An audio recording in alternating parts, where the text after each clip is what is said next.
দর্শক, আলোচিত ঘটনার পেছনের ঘটনা এবং বিশ্লেষণে আমাদের নিয়মিত আয়োজন নিউজ বেস 24 আপনাদের আমন্ত্রণ জানাচ্ছি। আমি শাহনাজ শারিয়ার। করোনায় বিশ্বজুড়ে আক্রান্ত 1.5 কোটি ছাড়িয়েছে। প্রাণহানি 6,16,000-এর বেশি, সুস্থ হয়েছেন 84 লাখ। গেল প্রায় 2 মাসের মধ্যে একদিনে সর্বোচ্চ 1,000-এর বেশি মানুষের মৃত্যু হয়েছে যুক্তরাষ্ট্রে। নিউ ইয়র্কের পর যুক্তরাষ্ট্রের দ্বিতীয় রাজ্য হিসেবে ক্যালিফোর্নিয়াতে আক্রান্তের সংখ্যা 4 লাখ ছাড়িয়েছে। এতদিন মাস্কের বিরুদ্ধে কথা বললেও সংক্রমণ ঠেকাতে এবার মার্কিনীদের মাস্ক পরার আহ্বান জানিয়েছেন প্রেসিডেন্ট ডোনাল্ড ট্রাম্প। অস্ট্রেলিয়ার ভিক্টোরিয়াতে একদিনের সর্বোচ্চ 484 জন শনাক্তের পর দেশটিতে আক্রান্ত প্রায় 12,500। ব্রাজিলে আরও 41,000 আক্রান্ত, প্রাণহানি 1,367 জন। চীনের আরেকটি ভ্যাকসিনের তৃতীয় ধাপের পরীক্ষা শুরু হয়েছে।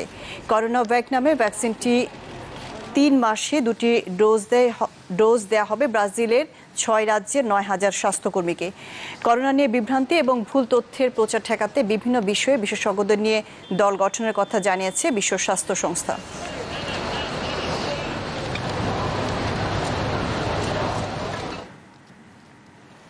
অস্ট্রেলিয়া থেকে করোনা পরিস্থিতির সবশেষ খবরাখবর জানাতে আমাদের সাথে যুক্ত হচ্ছেন কাউসার খান, অভিবাসন বিষয়ক আইনজীবী, অস্ট্রেলিয়া।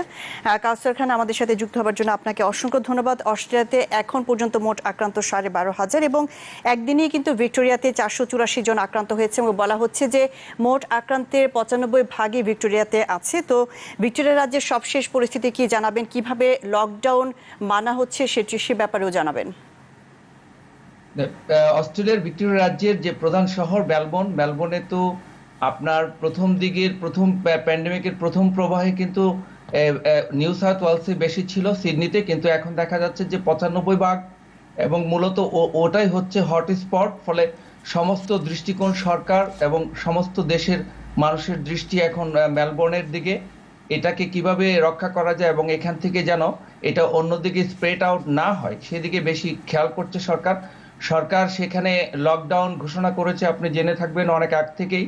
সেখানে যারা এখন আগে একটু কম্পেয়ার করলে ঢিলে বললেও এখন কিন্তু সরকার একদমই মরিয়া হয়ে উঠেছে, কারণ ডে বাই ডে যে সংক্রমণ বাড়ছে। আজকের যে সংখ্যা 502 অফিসিয়ালি ঘোষণা করেছে, সেটা কিন্তু এই দেশের মহামারী শুরু হওয়ার একদম প্রথম থেকে এখন পর্যন্ত সর্বোচ্চ শনাক্তকরণ। সেটা নিয়ে সরকার খুবই শঙ্কিত যে এটা যদি অন্যান্য রাজ্যে স্প্রেড আউট করে যায় তাহলে এটা কিন্তু আরো বড় ধরনের বিপর্যয় ডেকে আনতে পারে। এই জন্য সরকার ইতিমধ্যে বিভিন্ন পদক্ষেপ নিয়েছে। ভিক্টোরিয়া রাজ্য খুবই স্ট্রংলি তারা মাস্ক পরার জন্য ইতিমধ্যে ম্যান্ডেটরি করেছে এবং ইতিমধ্যে আপনি জানেন যে নিউ সাউথ ওয়েলসে আজকে 16 জন, তারপরেও কিন্তু সরকার বিবেচনা করছে যে মাস্ক বাধ্যতামূলক পড়তে হবে পাবলিক ট্রান্সপোর্টে, এরকম একটা চিন্তা করছে। এবং 24 তারিখ থেকে আবারও পিছনের দিকে লকডাউন না করলেও কিছু অপরিহার্য কাজ ছাড়া অন্যান্য কমিয়ে আনছে এবং অন্যান্য রাজ্যেও কিন্তু একই অবস্থা। ওয়েস্টার্ন অস্ট্রেলিয়াতে আগে খুবই ভালো ছিল, এখানেও একটু দেখা দিচ্ছে যেই সংক্রমণ সেটাও ভিক্টোরিয়া রাজ্যের থেকে লিঙ্কড। এই জন্য সবাই চিন্তা করছে যেটা কি করা যায়। এবং এই যে সিডনিতে যেই একটু বেশি যেখানে দেখা দিয়েছে একটা হোটেল এবং যেখানে 53টার মতো লিঙ্ক ছিল, সেটাও কিন্তু ভিক্টোরিয়া রাজ্যের মেলবোর্ন থেকেই এখানে সংক্রমণের এই শাখাটা এই লিঙ্কটা পাওয়া গিয়েছিল। এই জন্য কাউসার খান, এই ক্ষেত্রে একটি প্রশ্ন করতে চাচ্ছি যে আপনি বলছিলেন যে কঠোরভাবে লকডাউন মানা হচ্ছে, বিভিন্ন পদক্ষেপ নেওয়া হচ্ছে সংক্রমণ রোধে এবং চলতি মাসের শুরুতে কিন্তু লকডাউন ঘোষণার পরে ভিক্টোরিয়া রাজ্যের সাথে অন্যান্য রাজ্যের সীমান্ত বন্ধ করে দেওয়া হয়েছে, যেটি গত 100 বছরের মধ্যে এই প্রথম করা হলো। তারপরেও কেন সংক্রমণ বৃদ্ধি পাচ্ছে? সংক্রমণ আজকে যে ইনভেস্টিগেশনের যে একটা রেজাল্ট আসছে, যে আপনি জানবেন যে মূলত এই মহামারী শুরু হওয়ার পর থেকে বিদেশ থেকে যাদেরকে নিয়ে আসা হয়েছিল এদেশের নাগরিক এবং স্থায়ী বাসিন্দা, তাদের বেশিরভাগই ছিল মেলবোর্নের হোটেলে কোয়ারেন্টাইন করা হয়েছিল। কিন্তু এই ইনভেস্টিগেশনে দেখা গিয়েছে যারা ওইখানে কাজ করতো তাদের সাথে কোয়ারেন্টাইনের যেই বিষয়টা যেভাবে মানা উচিত ছিল সেটা আসলে ভিতরে ঠিকঠাক মতো মানা হয়নি এবং যতগুলা সংক্রমণ আসছে সেগুলোর লিঙ্ক কিন্তু হোটেল কোয়ারেন্টাইনের পিপুলরা ভালো করে মেনে চলেনি বলে এটা হয়েছে। এবং এখানে যারা সিকিউরিটি গার্ড হিসেবে ছিলেন তাদেরকে পাওয়া গিয়েছে যে তারা অভিজ্ঞ এবং প্রপারলি প্রশিক্ষণ প্রাপ্ত ছিল না। ফলে এই কোয়ারেন্টাইনে যারা ছিল তাদের সাথে কি পরিমাণ বিহেভিয়ার এবং তাদের সাথে কি পরিমাণ কন্ট্রাক্ট থাকবে সেই জিনিসটা কিন্তু তারা প্রপারলি মেনটেন করেনি।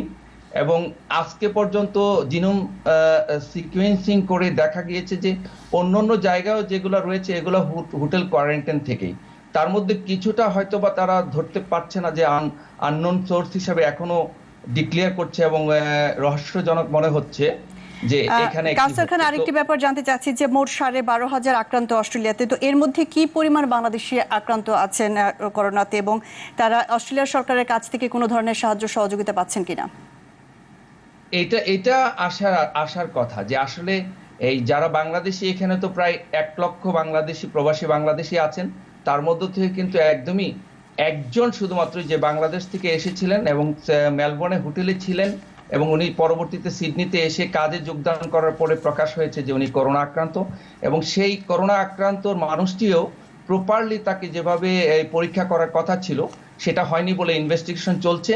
তো আমি বলবো যে বাংলাদেশিদের মধ্যে আমাদের জানা মতো তথ্যে একজন শুধুমাত্র করোনা আক্রান্ত হয়েছে। কিন্তু এখানে কিন্তু শুধুমাত্র বাংলাদেশি নয়, যারা স্থায়ী বাসিন্দা নাগরিক তাদের পাশাপাশি করোনা আক্রান্ত যারা আছেন তাদের জন্য সমানভাবে সরকার কিন্তু দেখছে। কিন্তু প্রণোদনা যেটা আছে যে তাদেরকে নাগরিকের বাইরেও যে এখানে জব কিপার, জব সিকার যে সুবিধাটুকু আছে যে উইকলি $750 করে দেওয়ার কথা, সেটা শুধুমাত্র বিদেশি নাগরিক হলে কাউকেই দিচ্ছে না, যে এটা বাংলাদেশি বলে কোনো কথা নেই।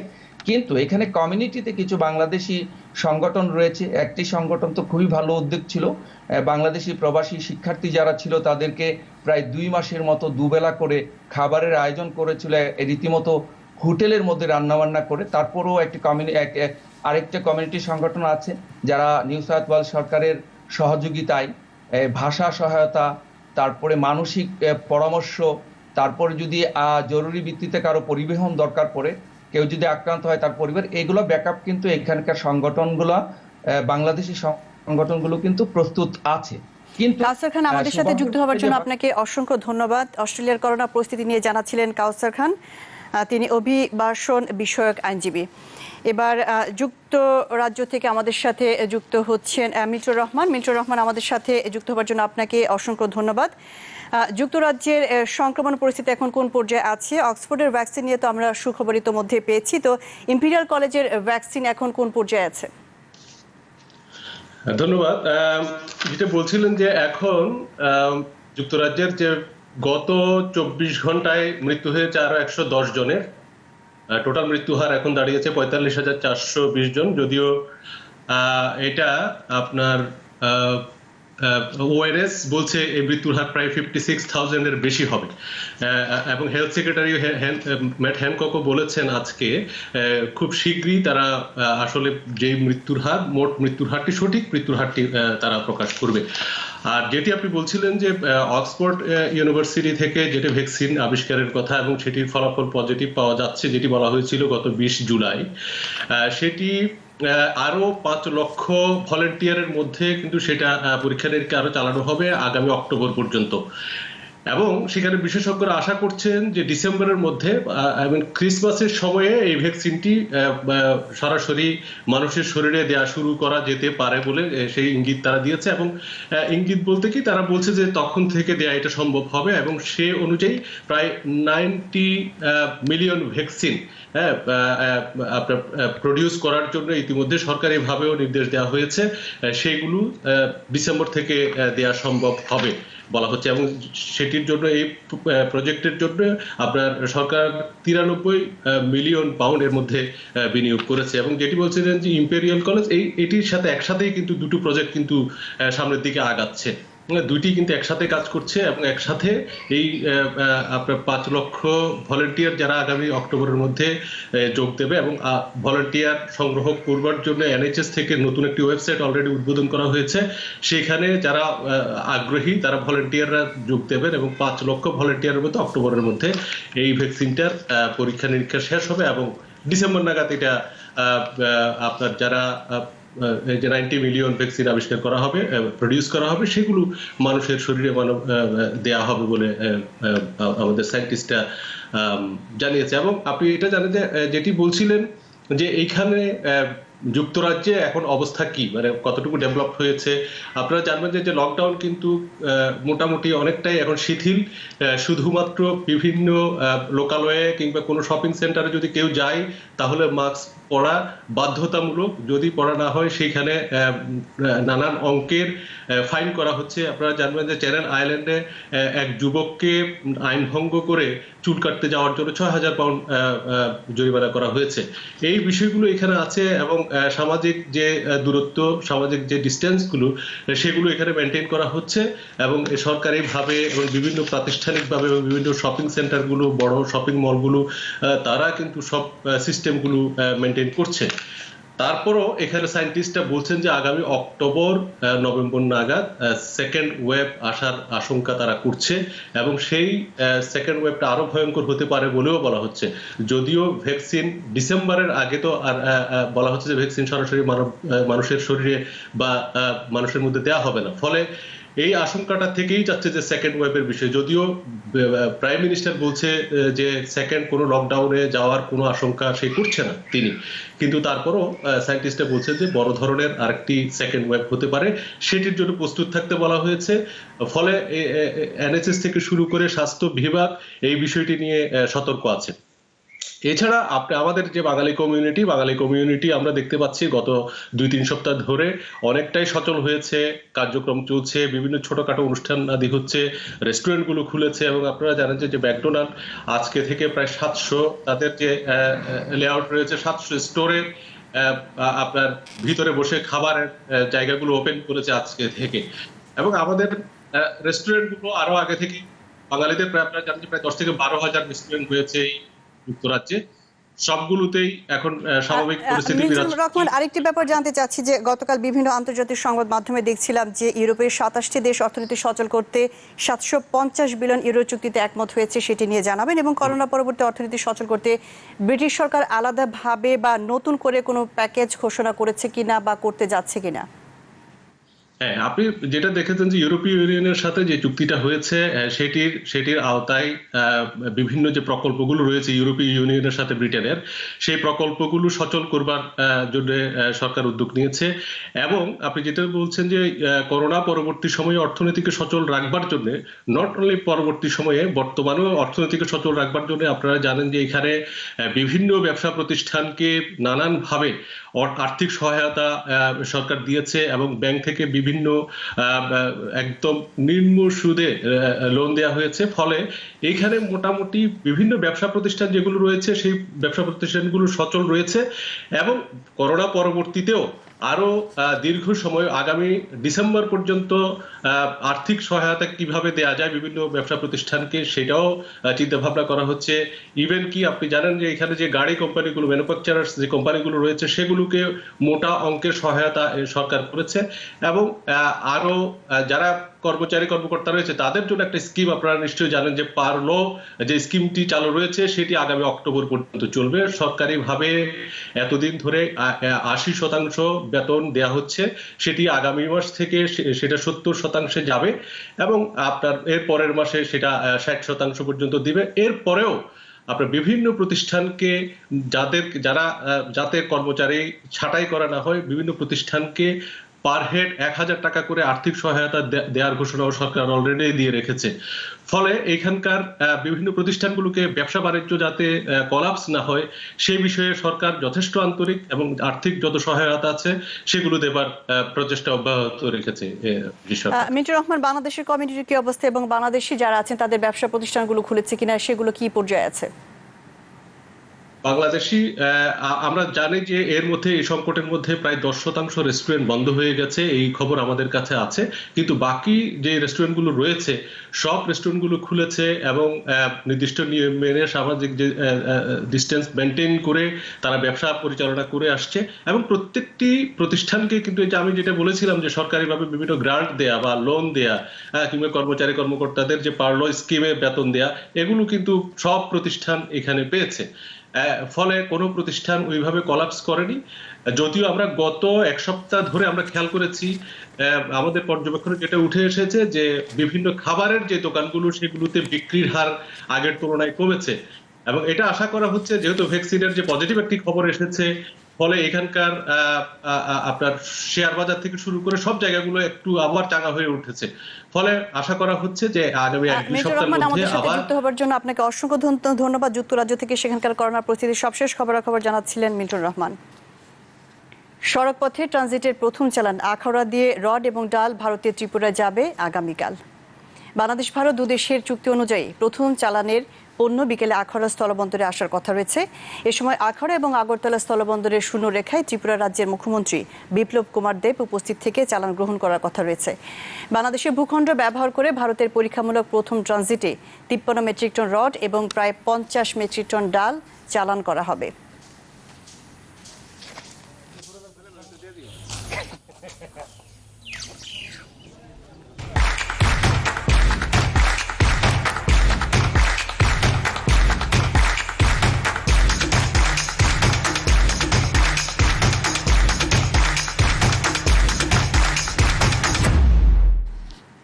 এ বিষয়ে বিস্তারিত জানাতে ব্রাহ্মণবাড়িয়া থেকে যুক্ত হচ্ছেন রিয়াজউদ্দিন জামি। রিয়াজউদ্দিন জামি আমাদের সাথে যুক্ত হওয়ার জন্য আপনাকে অসংখ্য ধন্যবাদ। বাংলাদেশ এবং ভারতের ট্রান্সশিপমেন্টের অংশ হিসেবে কিন্তু প্রথম চালান রড এবং ডাল ভারতে ত্রিপুরায় যাচ্ছে এবং আজ বিকেলে আখাউড়া স্থলবন্দরে পণ্যগুলো আসার কথা এবং স্থলবন্দরের শূন্য রেখাতে ত্রিপুরা মুখ্যমন্ত্রীর চালান গ্রহণ করার কথা রয়েছে। আমরা যেমনটি বলছিলাম, তো এই ট্রান্সশিপমেন্টের চালানের বিষয়ে যদি আপনি বিস্তারিত জানাতেন, এখন সেখানে কি চলছে?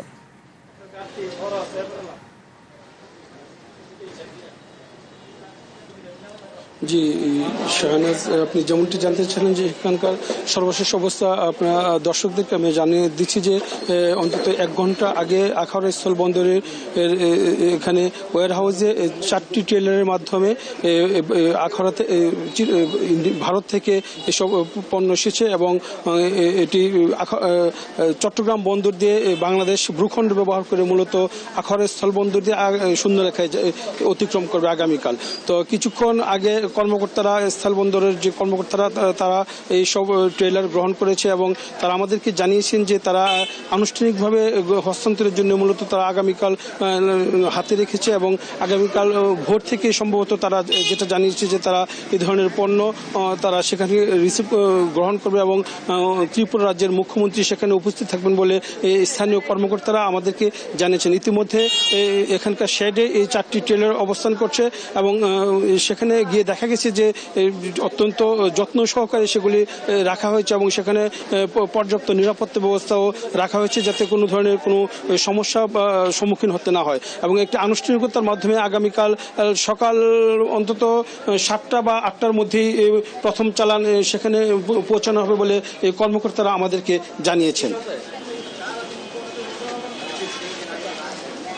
এখন সেখানে কি চলছে? মুখ্যমন্ত্রী কি কয়টার দিকে উপস্থিত থাকবেন সেটা জানেন কি ত্রিপুরার?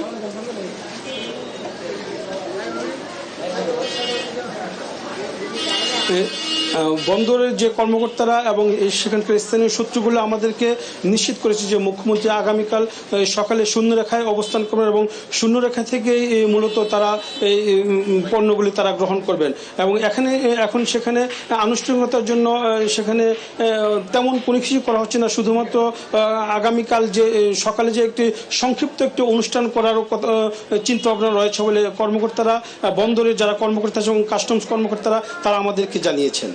এই ট্রান্সশিপমেন্টের ব্যাপারে ব্রাহ্মণবাড়িয়াবাসী কি বলছেন?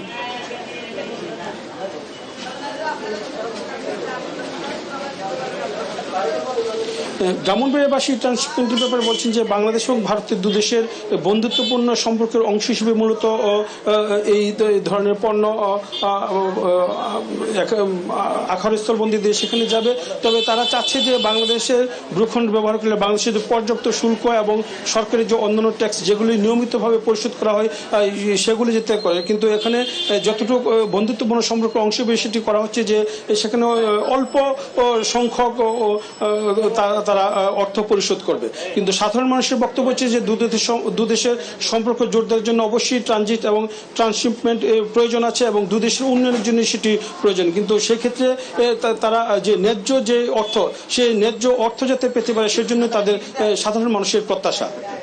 রিয়াজউদ্দিন জামি আমাদের সাথে যুক্ত হওয়ার জন্য আপনাকে ধন্যবাদ। ভারত বাংলাদেশের ট্রান্সশিপমেন্টের প্রথম চালান নিয়ে জানাচ্ছিলেন ব্রাহ্মণবাড়িয়া থেকে রিয়াজউদ্দিন জামি। এর সাথে নিউজ 24 এই পর্যায়ে নিচ্ছে বিরতি, ফিরছি একটু পরেই।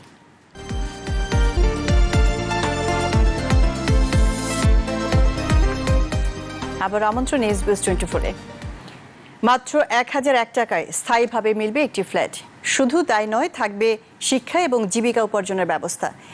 এত সব কিছু নিয়ে উপকূলীয় জেলা কক্সবাজারের জলবায়ু উদ্বাস্তুদের জন্য নির্মিত হয়েছে বিশেষ আশ্রয়ণ প্রকল্প, যা নিজ বৈশিষ্ট্যে বিশ্বে এক অনন্য নজির। আগামীকাল ভিডিও কনফারেন্সে উদ্বোধন করবেন প্রধানমন্ত্রী শেখ হাসিনা। কক্সবাজার থেকে আরো জানাচ্ছেন সাদ বিন শফিক, ছবি তুলেছেন মিজানুর রহমান। কক্সবাজার সদর উপজেলার দক্ষিণ কুতুবদিয়া পাড়ায় যখন পৌঁছাই, তখন বিকেল পেরিয়ে সন্ধে। দিনভর ভারী বর্ষণে জলমগ্ন চারপাশ। এখানে কথা হয় পঞ্চাশোর্ধ্ব আনোয়ারা বেগমের সাথে। 91-এর প্রলয়ঙ্কারী ঘূর্ণিঝড়ে সব হারিয়ে থিতু হন এই পাড়ায়। দীর্ঘ প্রতীক্ষার পর এখন আপন ঠিকানায় যাওয়ার অপেক্ষা। এরা আসিলাম তো জায়গা ইয়ে না বিল্ডিং বান্ধব আর তো সম্বল নাই, তো আর প্রধানমন্ত্রী যে আর বিল্ডিং বাঁধিয়ে লাই আর শহরি আলহামদুলিল্লাহ হইলা খুশি হইল। আমাদের প্রধানমন্ত্রী আমাদের জন্য যে প্রকল্প করেছে যে বিল্ডিং, এটা মনে হয় আমাদের জন্য অনেক অনেক উপকার হয়েছে। তাদের মতো দুর্যোগে ভিটে মাটি হারা আরও অনেকেই আছেন যাদের একটু ভালোভাবে থাকার স্বাদ পূরণের পথে। কারণ এমন 600 পরিবার ফ্ল্যাট পাচ্ছেন কক্সবাজারের খুরুশকুল বিশেষ আশ্রয়ণ প্রকল্পে। মৎস্য ধরা এবং বিক্রি করতে পারে, শুটকি তৈরি করতে পারে, সেই ধরনের প্রশিক্ষণ দেওয়া হবে, ঋণ দেওয়া হবে, এবং যার মাধ্যমে তারা ইনকাম জেনারেটিং অ্যাক্টিভিটিজের মাধ্যমে আত্মকর্মসংস্থান সৃষ্টি এবং অর্থনৈতিক কর্মকাণ্ডে স্বাবলম্বী হবে। প্রধানমন্ত্রীর সৃজনশীল চিন্তার এক মানবিক উদাহরণ এই আশ্রয়ণ প্রকল্প, যেখানে 4409টি জলবায়ু উদ্বাস্তু পরিবারের পুনর্বাসনের জন্য নির্মিত হবে 139টি 5তলা ভবন। এরই মধ্যে শেষ হয়েছে 19টির কাজ, যার প্রত্যক্ষ তত্ত্বাবধানে ছিল বাংলাদেশ সেনাবাহিনী। অনেক সাইক্লোন গেছে, জলোচ্ছ্বাসও এখানে এসছে, কিন্তু কোনোটি এই বাঁধ ক্রস করে এই এলাকাটায় আসেনি। অত্যন্ত সুস্বাস্থ্যকর একটি জায়গায় তারা জীবনযাপন করতে পারবে বলে আমি বিশ্বাস করি। এটা তো কক্সবাজারের যেহেতু একটা অংশ, কক্সবাজার যেহেতু পর্যটন নগরী, সুতরাং পর্যটন নগরীকে কিন্তু এটা বাংলাদেশে তো বটেই, সারা বিশ্বে এটা রিপ্রেজেন্ট করবে। 253 একর জমিতে গড়ে ওঠা এই প্রকল্পে খরচ হচ্ছে প্রায় 1800 কোটি টাকা। জলবায়ু পরিবর্তনের কারণে প্রাকৃতিক বিপর্যয়ে ক্ষতিগ্রস্ত দেশের মধ্যে বাংলাদেশ অন্যতম। বছর নানা প্রাকৃতিক দুর্যোগে গৃহহীন হচ্ছে মানুষ। বলা হচ্ছে জলবায়ু পরিবর্তনজনিত কারণে বাস্তুচ্যুত মানুষদের পুনর্বাসনে এটি দেশের সবচেয়ে বড় প্রকল্প। সাদ বিন শফিক, চ্যানেল 24, কক্সবাজার। এই আশ্রয়ণ প্রকল্প নিয়ে বিস্তারিত জানাতে কক্সবাজার থেকে আমাদের সাথে যুক্ত হচ্ছেন মোহাম্মদ মাহবুব হোসেন। তিনি কক্সবাজার খুরুশকুল বিশেষ আশ্রয়ণ প্রকল্পের অধীনে আশ্রয়ণ 2 এর প্রকল্প পরিচালক। জনাব মোহাম্মদ মাহবুব হোসেন, আমাদের সাথে যুক্ত হওয়ার জন্য আপনাকে অসংখ্য ধন্যবাদ। এই যে 1001 টাকার বিনিময়ে 600 পরিবারকে ফ্ল্যাট দেওয়া হচ্ছে, কিসের ভিত্তিতে তাদের নির্বাচন করা হয়েছে এবং এই নির্বাচন প্রক্রিয়াতে কারা কারা ছিল? ধন্যবাদ আপনাকে। আমি একটু পিছনের দিকে যাব, যে মাননীয় প্রধানমন্ত্রী যখন এই জলবায়ু উদ্বাস্তু পরিবারকে পুনর্বাসন করার নির্দেশনা দেন, এরপরে 2016 সনে আমাদের বেসামরিক বিমান চলাচল কর্তৃপক্ষ, তারপরে জেলা প্রশাসন, আশ্রয়ণ প্রকল্পের প্রতিনিধি, রাজনৈতিক ব্যক্তিবর্গ সমন্বয়ে যাচাই বাছাই করে একটি তালিকা করা হয়। যে তালিকার পরিমাণ সংখ্যা ছিল তখন 4409। তা আমরা 4409 জন পরিবারকে পুনর্বাসনের জন্যই খুরুশকুল বিশেষ আশ্রয়ণ প্রকল্পটি তখন গ্রহণ করা হয়। এটি প্রথম পর্যায়ে বর্তমানে 20টি ভবন আগামীকাল মাননীয় প্রধানমন্ত্রী উদ্বোধন করবেন। এখানে 19টি ভবনে 6 পরিবারকে প্রাথমিক পর্যায়ে ফ্ল্যাটে তাদেরকে উঠানো হবে। এই 600 বাছাই করার জন্য আপনারা 4409 জন থেকে 600 বাছাই করার জন্য আমাদের ফ্ল্যাট বরাদ্দ কমিটি রয়েছে, যার প্রধান হলেন মহাপরিচালক প্রশাসন, প্রধানমন্ত্রী কার্যালয়। এখানে আমিও সদস্য সচিব হিসেবে আছি এবং আরও প্রতিনিধি রয়েছেন, জেলা প্রশাসন আছে, তারপরে আরও কর্মকর্তা রয়েছেন, রাজনৈতিক ব্যক্তিবর্গ রয়েছেন। তো ওনারা সরেজমিনে দেখে এখানে বেশি মানে নিডি কি বলবো, যারা বেশি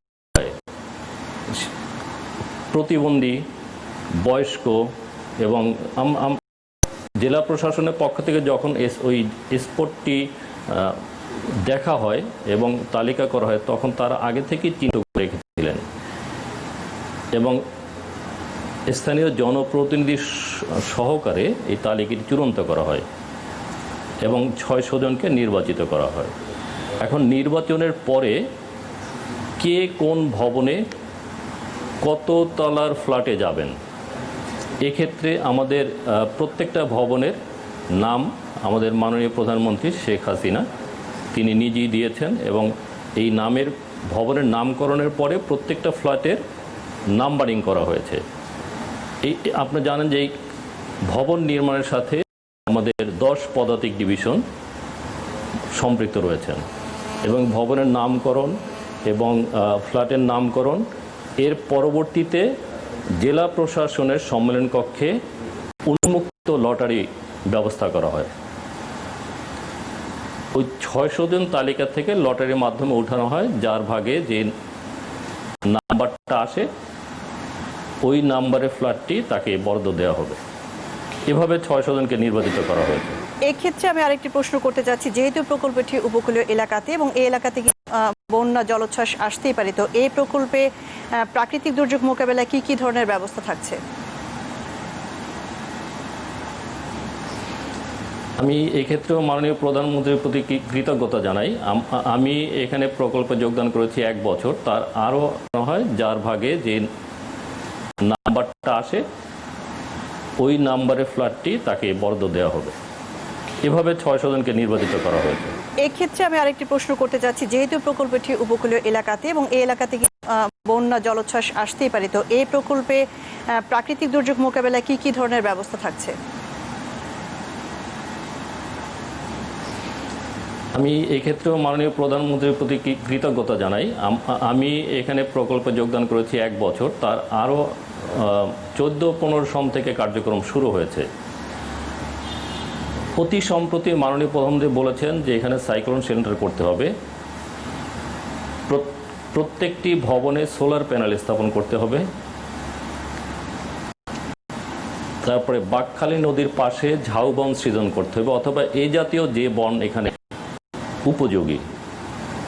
আপনাকে আরেকটি প্রশ্ন করতে চাচ্ছি যে কোন কোন দিক বিবেচনায় প্রকল্পটি নিজ বৈশিষ্ট্য অনন্য এবং জীবন জীবিকার জন্য সেখানে কি কি ধরনের ব্যবস্থা থাকছে সেখানকার মানুষের জন্য? নিজ বৈশিষ্ট্য অনন্য, প্রথম কথা হলো এখানে যে এরকম জনবহুল দেশে মাননীয় প্রধানমন্ত্রী নামমাত্র মূল্য 1001 টাকাতে 456 বর্গফুটের আয়তনের একটি ফ্ল্যাট এই অসহায় মানুষদেরকে উপহার দিয়েছেন এই মুজিব শতবর্ষে, এবং যারা সবাই জলবায়ু উদ্বাস্তু পরিবার, বিভিন্ন সময়ে জলোচ্ছ্বাসে আক্রান্ত হয়ে বিমানবন্দরের আশেপাশে তারা বসবাস করছেন। এবং এই প্রকল্প গ্রহণের পূর্বে আপনি যে ঝড় ঝঞ্ঝার কথা বলেছেন, আবহাওয়া দপ্তর থেকে সর্বোচ্চ বাতাসের উইন্ড স্পিড কত সেটি এখানে অ্যানালাইসিস করা হয়েছে, এবং ওই মাত্রাটি আরও বেশি করা হয়েছে যাতে আঘাত হানলেও ক্ষতি হবে না। নদীর পারে সর্বোচ্চ ফ্লাড লেভেল কত হয়েছিল, অর্থাৎ পানি পর্যন্ত 5 মিটার পর্যন্ত বেড়েছিল, কিন্তু বাদ করা হয়েছে 4.77 কিলোমিটার, এবং যার হাইট হলো 7 মিটার। অর্থাৎ আমাদের জানা মতে এবং বিগত 50 বছরের রেকর্ড অনুযায়ী এর চেয়ে বেশি বাতাসের গতিবেগ আসবে না, জলোচ্ছ্বাসেও প্লাবিত হবে না। মাহবুব হোসেন আমাদের সাথে যুক্ত হওয়ার জন্য আপনাকে অসংখ্য ধন্যবাদ। আশ্রয় প্রকল্প নিয়ে বিস্তারিত জানাচ্ছিলেন কক্সবাজার থেকে মোহাম্মদ মাহবুব হোসেন। রাজধানীর বেশিরভাগ ভাষাতেই এখন পড়ে আছে ফাঁকা ফ্ল্যাট। আগের চেয়ে ভাড়া কমিয়েও ভাড়াটিয়া পাচ্ছেন না অনেকেই। ভাড়াটিয়া পরিষদের তথ্য বলছে, করোনাকালে এখন পর্যন্ত ঢাকায় বাসা ছেড়েছেন 1.5 লাখেরও বেশি পরিবার, যাদের বেশিরভাগই মধ্যবিত্ত এবং নিম্ন মধ্যবিত্ত। বাড়ির মালিকদের কেউ কেউ বলছেন ভাড়াটিয়া এবং বাড়িওয়ালার মধ্যে সমঝোতার মাধ্যমে বর্তমান পরিস্থিতির মোকাবিলা করা দরকার। আর এই দুঃসময়ে অন্তত কয়েক মাসের জন্য বাড়ি ভাড়া বিষয়ে সরকারের সুনির্দিষ্ট দিক নির্দেশনার প্রয়োজনীয়তার কথা বলছেন বিশ্লেষকরা।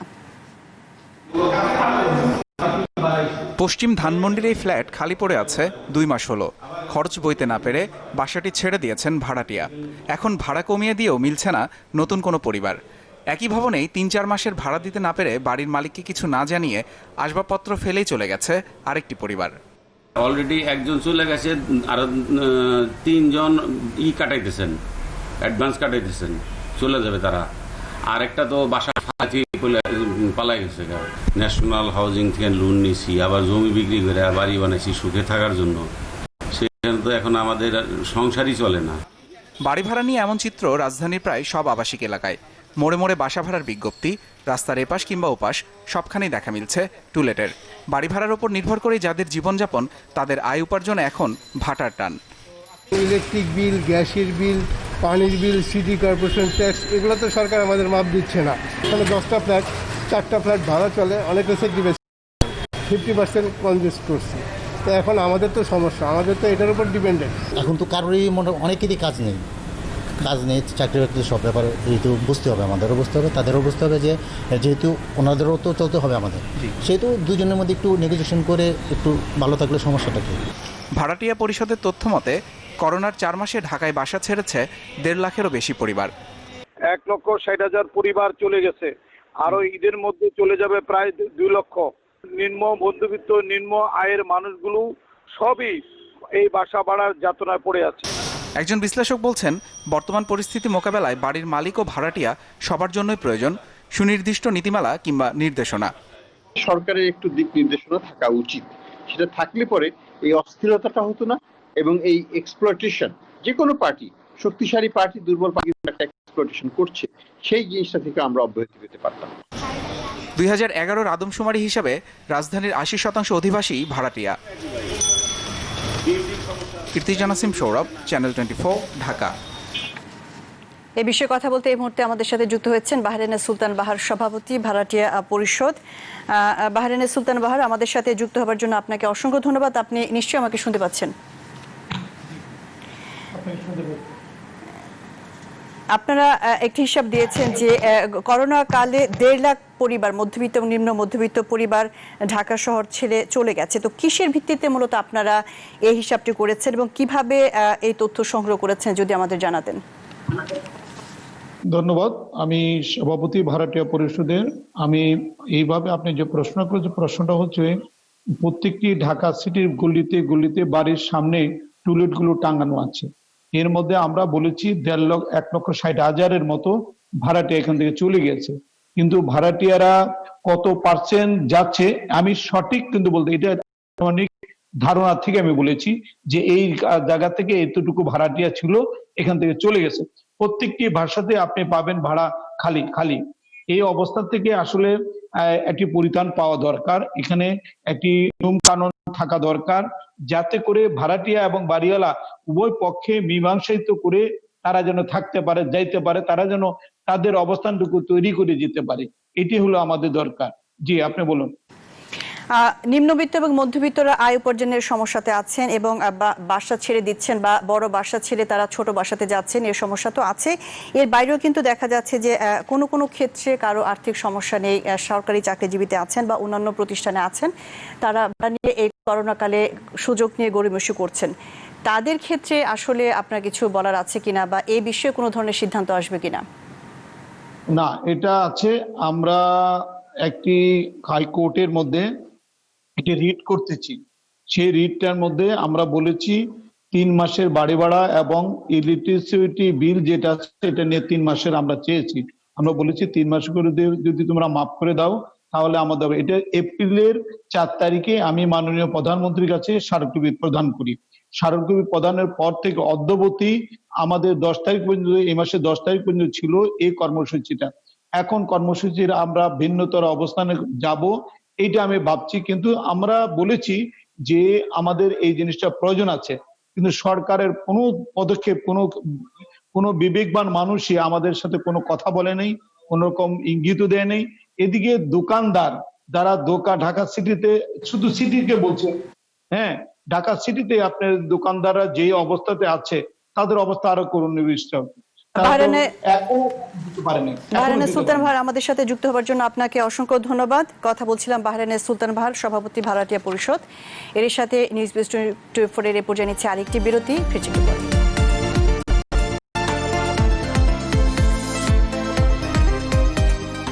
আবার আমন্ত্রণ নিউজ বেস 24-এ। দেশে করোনা আক্রান্ত হয়ে আরো 42 জন মারা গেছেন। নতুন শনাক্ত হয়েছে 2744 জন। স্বাস্থ্য অধিদপ্তরের নিয়মিত বুলেটিনে এসব তথ্য জানানো হয়েছে। এ পর্যন্ত করোনায় 2751 জনের মৃত্যু হলো। শনাক্তের বিবেচনায় মৃত্যুর হার 1.29%।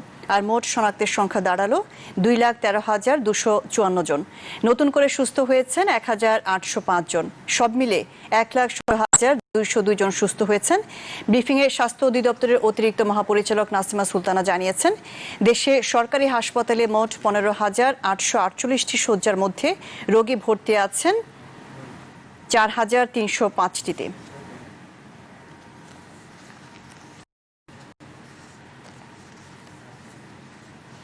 চট্টগ্রামে করোনা পরিস্থিতি জানাতে এই মুহূর্তে আমাদের সাথে চট্টগ্রাম থেকে যুক্ত হয়েছেন আমাদের বিশেষ প্রতিনিধি ফখরুল ইসলাম। ফখরুল ইসলাম, আমাদের সাথে যুক্ত হওয়ার জন্য আপনাকে ধন্যবাদ। প্রথমেই চট্টগ্রামের করোনা পরিস্থিতি কি আমাদের জানাবেন, বিশেষ করে চট্টগ্রাম নগরীর অবস্থা কি, আর যে 13টি এলাকা রেড জোন হিসেবে ঘোষণা করা হয়েছিল সেগুলো সংক্রমণের কি অবস্থা, কোনো উন্নতি হয়েছে কিনা?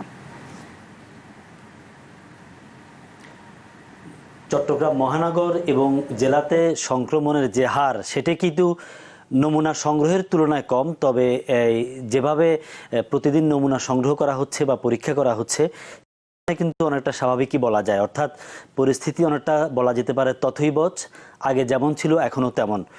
তো এর মধ্যে আসলে লকডাউনের যে ব্যাপারটি আছে, নতুন যে এলাকাগুলো এখনো রেড জোন হিসেবে চিহ্নিত হয়ে আছে, লকডাউন ঘোষণা করার কথা, উত্তর কাট্টলি 10 নম্বর ওয়ার্ডের মতো, আসলে এটি ঈদের আগে, ঈদুল আজহার আগে আর হচ্ছে না। প্রশাসনের পক্ষ থেকে সেরকমই সিদ্ধান্তের কথা বলা হয়েছে। এখানে আসলে অনেকগুলো বিষয় আছে। এই যে লকডাউন কার্যকর করা কিন্তু বেশ ঝামেলারও বিষয়, জনবল লাগে, লজিস্টিক সাপোর্ট লাগে, এবং যে এলাকাকে লকডাউন ঘোষণা করা হয় বা কার্যকর করা হয় যে এলাকায়, সেই এলাকার মানুষের জীবন জীবিকার বিষয়গুলো জড়িত। এক এলাকা, যে এলাকায় লকডাউন করা হয়, দেখা গেছে যে সেখানকার অনেক মানুষকে বাইরে কাজ করতে হয়, যারা শ্রমজীবী মানুষ আছেন তাদেরকে প্রতিনিয়ত অফিসে যেতে হয়, তাদের কর্মস্থলে যেতে হয়। যেমন 10 নম্বর উত্তর কাট্টলি ওয়ার্ডে যেটি দেখা গেছে যে উত্তর কাট্টলির পাশে হচ্ছে সাগরিকা শিল্প এলাকা, প্রায় 4,000 লোক কমপক্ষে সেই উত্তর কাট্টলির লোকজন কাজ করে বিসিক এলাকায়, সেখান থেকে কিন্তু এই মানুষজনকে যেতে বারণ করা হয়নি। বা এই প্রসঙ্গের বাইরে আরেকটি প্রশ্ন করতে চাচ্ছি যে চট্টগ্রামের বেসরকারি হাসপাতালগুলোর বিলের ব্যাপারে সবসময় এক ধরনের অভিযোগ আসছে, তারা বেশি বিল করছেন। এ নিয়ে বেসরকারি হাসপাতাল কর্তৃপক্ষ কি বলছে, স্বাস্থ্য অধিদপ্তর কি বলছে, এবং প্রশাসন এই ব্যাপারে কোনো ধরনের পদক্ষেপ নিচ্ছে কিনা? চট্টগ্রামে বেসরকারি যে স্বাস্থ্য খাত বা হাসপাতালগুলো আছে, ক্লিনিকগুলো আছে, তার বড় একটি অংশই হচ্ছে ব্যবসায়ী প্রতিষ্ঠান। তারা সবসময়ই ব্যবসার দিকে ছিল, তাদের কখনোই খুব একটা সেবার দিকে মনোযোগ ছিল না।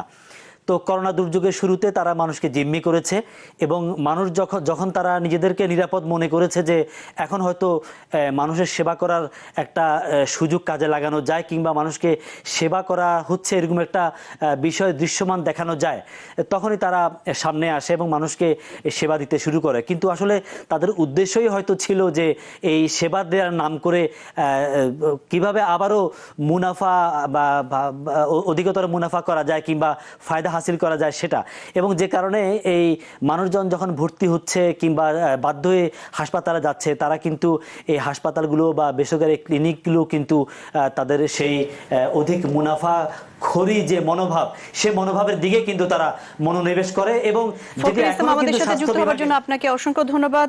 চট্টগ্রামের করোনা পরিস্থিতি নিয়ে জানাচ্ছিলেন আমাদের বিশেষ প্রতিনিধি ফখরুল ইসলাম। এই ছিল আজকে নিউজ বিস 24-এর সাথে থাকার জন্য ধন্যবাদ সবাইকে।